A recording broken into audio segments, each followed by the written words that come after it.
Assalamualaikum warahmatullahi wabarakatuh. Kembali lagi di YouTube channel IKWS Putri. Jangan lupa like, komen, dan subscribe. Hari ini seperti biasa kita akan menyambung materi pembelajaran kita. Alangkah lebih baiknya jika kita mulai dengan berdoa dimulai.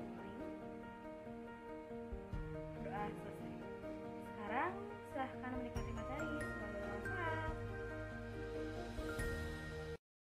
Ya, jadi yang selanjutnya setelah ulangan kemarin, kita masuk ke bab selanjutnya yaitu tentang trigonometri. Bisa kalian lihat di LKS halaman 36. Buka di sana ya. Nah, di sana ada apersepsinya. Kalau mau baca dulu boleh.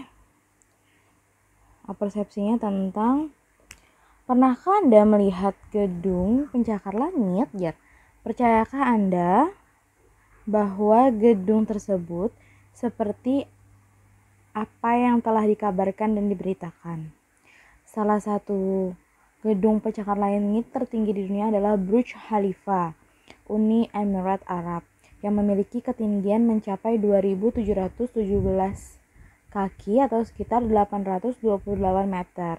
Nah, pengukuran gedung-gedung pencakar langit seperti Burj Khalifa sulit dilakukan secara manual, yaitu mengukur dari tanah hingga ujung gedung. Namun, hal ini akan mudah dilakukan jika diukur menggunakan konsep trigonometri. Pengukuran trigonometri dilakukan menggunakan sudut-sudut yang diketahui dengan panjang dari beberapa objek yang diukur. Hal ini dapat memudahkan untuk membuktikan bahwa ketinggian gedung itu memang benar-benar 828 meter. Nah, di sini memahami ini kita ada yang namanya kompetensi dasar atau apa yang akan kita pelajari dan harus kita capai itu tentang menjelaskan rasio trigonometri. Ada sinus, kosinus, tangen, kosekan, sekan, kotangen pada segitiga siku-siku dan menyelesaikan masalah kontekstualnya. Nah, untuk trigonometri ini ada nanti beberapa kompetensi dasarnya. Nah, tujuan pembelajarannya juga ada di LKS kalian, yang paling depan ada 7. Nah, sebelum masuk ini, mungkin kalian kalau yang jurusan IPA sudah belajar sedikit-sedikit di materi fisika. Cuman yang IPS mungkin baru pertama kali dengar, atau kalau sudah mempelajari duluan sudah pernah gitu atau ngambil Kita bahas sedikit tentang pengertian apa sih Bu trigonometri itu. Kita masih kenalan dulu nih. Katanya kan tak kenal maka tak sayang katanya.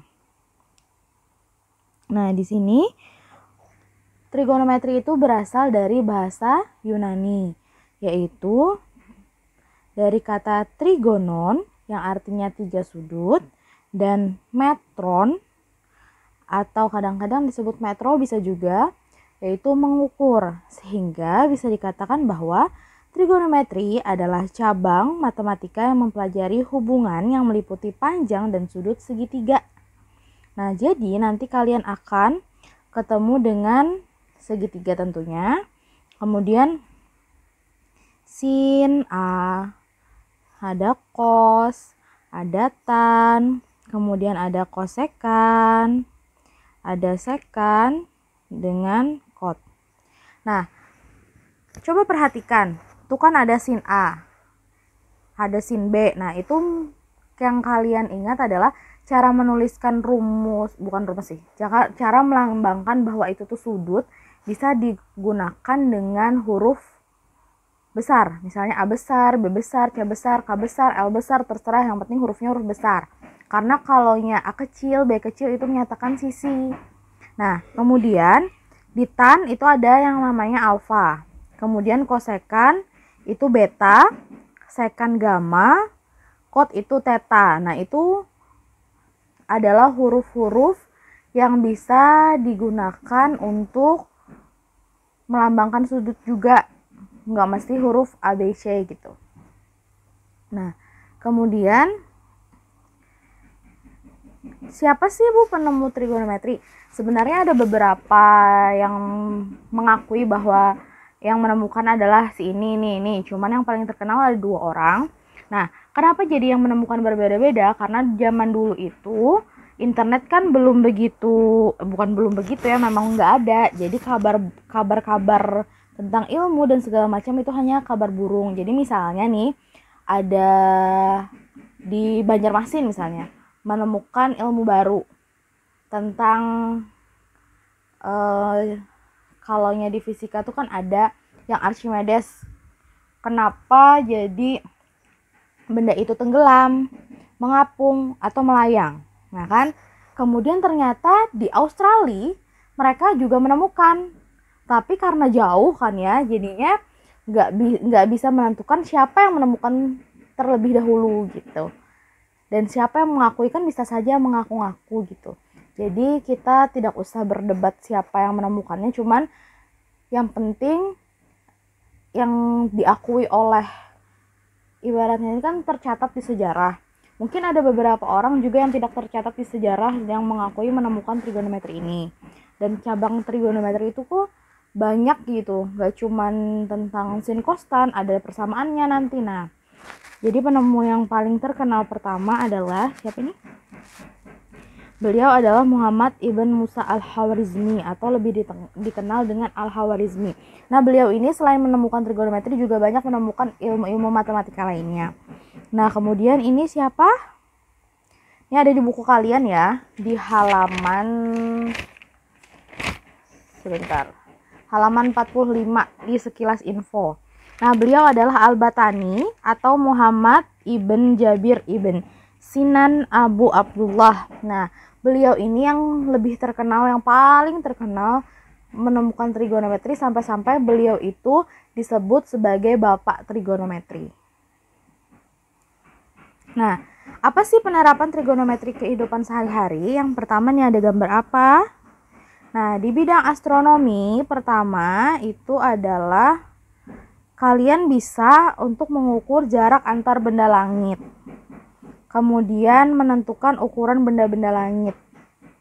Bisa pakai trigonometri tentunya, bukan trigonometri yang sederhana gitu. Nah, kemudian ini apa? Kalau anak IPS harus tahu ini. Ya, ini di bidangnya bidang teknis, ilmu teknis sipil, yaitu membuat peta topografi dari bumi untuk menentukan luas wilayah suatu daerah, untuk menentukan skalanya. Kan ada 1 banding berapa, 1 banding berapa. Nah, itu ditentukan juga dengan ini. Kemudian perencanaan pembangunan seperti jalan raya, jembatan, bendungan, gedung bertingkat. Nah, atau juga kadang-kadang bisa menentukan pohon ketika mau membangun suatu mall misalnya, atau membangun suatu lahan, ada hutan kan, ada pohon-pohon yang tinggi sekali. Nah, itu bisa dihitung dulu apakah luas daerah yang ini bisa ketika pohon itu ditebang tidak mengenai tiang listrik misalnya, atau tidak mengenai gedung lainnya gitu. Nah, itu bisa dihitung dengan trigonometri juga. Kan gak mungkin menghitungnya tuh pakai meteran atau pakai penggaris, kalian manjat dulu dari atas, habis itu ngelempar meteran, terus kalau meterannya kurang panjang turun lagi, kan nggak mungkin seperti itu.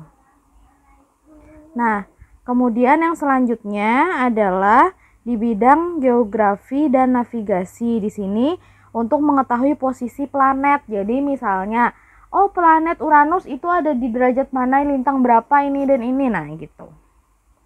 Kemudian nah ini tadi yang saya bacakan dari buku kalian, yaitu Burj Khalifa. Nah, ini gambarnya. Nah, ini di bidang arsitektur untuk mengetahui tinggi gedung. Jadi misalnya juga untuk yang sejarah-sejarah, misalnya tinggi piramid, habis itu panjang dari tembok Cina, bisa. Nah, kemudian selain itu, trigonometri juga digunakan untuk menentukan arah kiblat.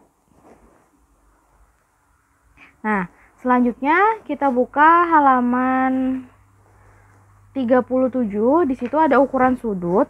Yang pertama kan di situ ada dibagi 2. Ada ukuran derajat dengan ukuran radian, tapi saya mau bikin yang simple aja. Konsep pertama adalah satu putaran itu 360 derajat. Kemudian 360 derajat itu sama aja dengan 2 pi radian. Itu dulu konsepnya. Kalau biasanya kan sudut dinyatakannya dengan derajat, ya kan? Nah, satu putaran itu maksudnya satu lingkaran gitu. Nah, ini caranya. Misalnya nanti ada soal A putaran berapa derajat, berarti nanti A-nya tinggal dikalikan dengan 360 derajat. Kemudian misalnya ada soal dari derajat ke putaran, berarti derajat tadi tinggal dibagi dengan 360 derajat, itu putaran. Tapi putaran ini jarang itu digunakan lagi, jarang dipakai lagi untuk di trigonometri. Lebih sering pakai derajat dengan radian. Nah, lebih sering yang ini, misalnya A derajat diubah ke radian, berarti tinggal dikalikan dengan V per 180 derajat. Dan V-nya ini, kalau di pilihan ganda atau tidak ada instruksi untuk diganti dengan 22 per 7 atau 3,114, 3,14 tidak usah. Cukup ditulis V aja. Kemudian misalnya dari radian ke derajat, maka dikalikannya dengan 180 derajat per V. Nah, contohnya itu ada di buku kalian di paling bawah. Kita bahas ya. Contoh 1. Nyatakan sudut 20 derajat ke dalam radian. Nah, caranya adalah berarti dikalikan dengan V per 180 derajat. Nah, jadinya 20 derajat dikali V per 120 derajat. Nah, kemudian boleh Bu dicoret, boleh. Sama-sama dibagi dengan 20. Nah, kalian mau coret langsung di atas boleh, tapi karena ini pengetikan, jadi supaya paham, jadi saya coretnya di bawah dulu. 20 bagi 20, 1. 180 bagi 2 adalah, bagi 20 adalah 9. Sehingga hasilnya adalah 1 per 9 V radian.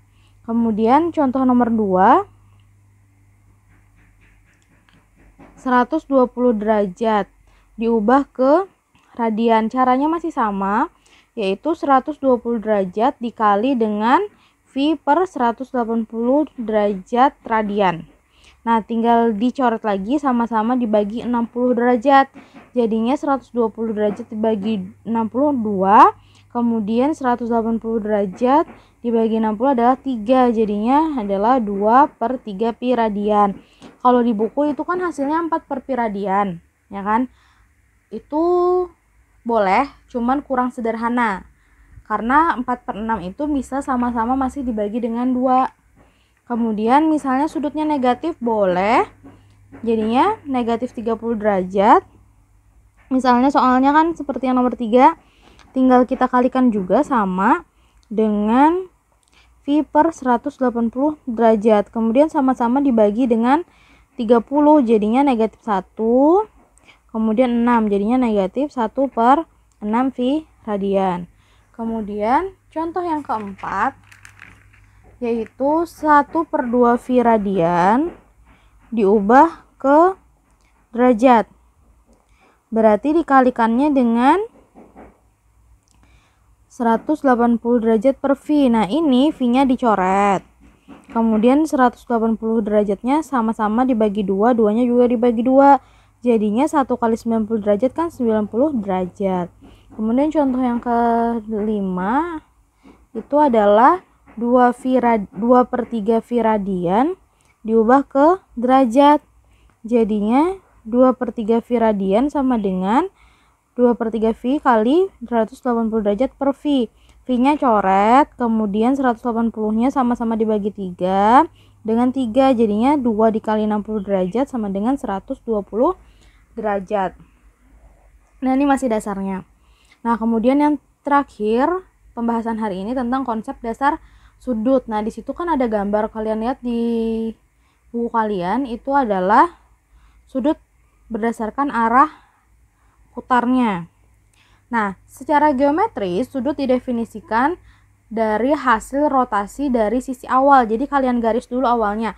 Kalaunya jika arah putarnya berlawanan dengan arah jarum jam, berlawanan arah jarum jam itu kan artinya ke kiri, ya kan? Berarti ke atas, maka itu sudutnya positif. Kalau tapi misalnya sudutnya searah dengan jarum jam atau ke kanan, ke bawah gitu, itu berarti sudutnya negatif. Dari garis pokoknya kalau ke atas atau ke kiri itu berarti positif. Kemudian kalaunya sisi awalnya itu searah jarum jam atau ke bawah misalnya, itu berarti dia negatif. Nah, Ini apa ini, Bu? Tidak ada, katanya terakhir. Nah, ini di bawahnya, gambar di bawahnya itu namanya kuadran. Jadi kalian bisa kuadran itu, sudut-sudut itu nanti dibagi jadi 4 kuadran atau 4 daerah. Yang pertama kuadran 1 itu dari 0 derajat sampai 90 derajat, atau kalau diradiankan 0 radian sampai setengah pi radian. Kalau kuadran 2 itu 90 derajat sampai 180 derajat, yaitu setengah pi radian sampai pi radian. Kemudian kuadran 3 itu adalah 180 derajat sampai 270 derajat, yaitu pi radian sampai 3/2 pi radian. Kuadran 4 adalah 270 derajat sampai 360 derajat, 3/2 pi radian sampai 2 pi radian. Bu, kok 90 tertulis 2 kali? Kok 180 tertulis 2 kali? Kok 270 tertulis 2 kali? Nah, itu kalian jangan bingung. Jadi misalnya nih, kalian disuruh menentukan. Misalnya saya nanya, 30 derajat itu berada di kuadran berapa? Secara gampang kan, kuadran 1. Tapi kalau saya tanya 90 derajat atau itu berada di kuadran berapa? Berarti itu berada di kuadran 1 dan 2 karena mereka berada di antara dua wilayah gitu. Nah, kemudian kalaunya nanti dari radian disuruh menentukan kuadran, kalian boleh lihat di derajatnya, atau kalau bisa menentukan radian misalnya 3/2 pi radian itu derajat itu di kuadran berapa, bisa. Terserah kalian, pokoknya senyaman kalian. Misalnya 120 derajat berapa radian, berapa kuadran misalnya. Habis itu hasilnya adalah di kuadran 2 misalnya. Nah, terus tuh misalnya 2/3 pi radian. Kalian bingung nih, 2/3 pi radian. Aduh, 2/3 tuh di antara setengah kah? Di antara mana? Kalian ubah aja dulu ke derajat. Nah, di contoh tadi kan 2/3 pi radian itu kan sama dia dengan 120 derajat. Berarti dia di kuadran 2. Nah, sekarang coba nanti kalian kerjakan yang halaman 38, tugas mandiri 1 dan 2. Cuman di ujungnya kolomnya di tabel itu ditambahkan kuadran. Jadi kalian tentukan letak kuadrannya. Nanti pertemuan selanjutnya akan kita bahas. Ini tidak dikumpul dulu. Kalian coba kerjakan dulu. Ini masih gampang. Jadi yang nomor 1 itu misalnya 15 derajat. Ubah ke radian, gimana caranya, ikutin. Nah, kemudian 15 derajat itu termasuk kuadran berapa? Oke. Terima kasih. Semoga bermanfaat. Nanti kita akan bahas banyak lagi tentang trigonometri karena ini materinya banyak banget dan semoga cukup waktunya. Demikianlah materi kita hari ini. Jika ada pertanyaan silahkan tulis di kolom komentar, atau untuk murid-murid saya silahkan kita berdiskusi di grup WhatsApp.